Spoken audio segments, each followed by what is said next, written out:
Everyone has sadness in life. What defines a person is how he handles and win over the world. Here's an inspiring story for you. Your first child was born with cerebral palsy. He is now 21 years old. So, how did you realize that was going to change your life, and how have you dealt with that issue?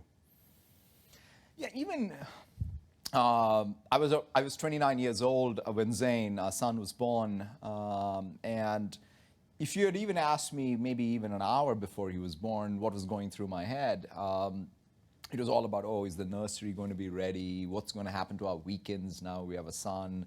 And when will Anu, my wife, get back to a job and so on? But obviously everything changed that night. He was born because of an undetected in utero distress, asphyxiation, with severe brain damage, and that led to cerebral palsy, and he's quadriplegic now.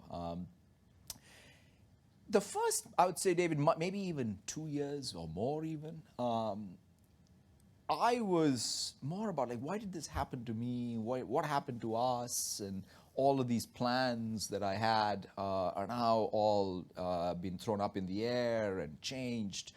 Whereas Anu, my wife, what came naturally to her as a mother was she said, okay, I'm not going back to my job. I'm going to really care for my son, drive him around for therapy after therapy. And I watched that. Without schooling me, I got schooled that nothing happened to me. What happened was to my son, and that it was time for me to understand that, realize that, see life through his eyes, and then do my duty as a father. That, to me, perhaps, it didn't come in one moment. It's something that I think took time.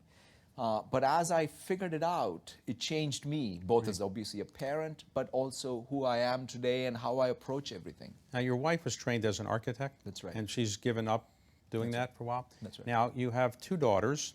One of your daughters has severe learning disabilities as well. And how did that affect you and your wife? In fact, one of the things that happened because of our son was we built up a tremendous community of people, whether this was the therapists or other parents with, of children with disabilities. And so we were involved in that community. By the time our youngest daughter came into our lives, I must say we had the richness of this community to support us.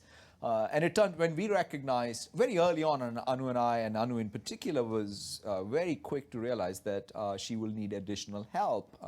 And so we found this school actually in Vancouver, BC, which was all around neuroplasticity. The idea was you can train your brain to learn, so instead of compensating. And so we decided that, you know what, we're going to move the family to Vancouver. Zain was going to stay with me in Seattle. My daughters and my wife were going to live in Vancouver. We were going to commute again over the weekends. But the thing that all, quite honestly, that is where it came all naturally to us, because in some sense, Zain had taught us what it takes to give people with disabilities the best shot, and so it's something that we took on. And your son lives with you now. Yes. And one of the qualities that you say you got from all this was empathy, and that the result of having empathy made you a better CEO and a better person. Is that fair? Yeah, in fact, when I look at empathy, and most people think empathy is just something that you reserve, for your life and your family and your friends or what have you, but the reality is, I think it's an existential priority for a business. Because if you look at it, like, what is our business? Our business is to meet unmet, unarticulated needs of customers. There is no way our innovation to meet unmet, unarticulated needs is going to come about if we don't listen. Not just listen to the words, but don't go deep to understand what the needs are behind it. So I think empathy is core to innovation.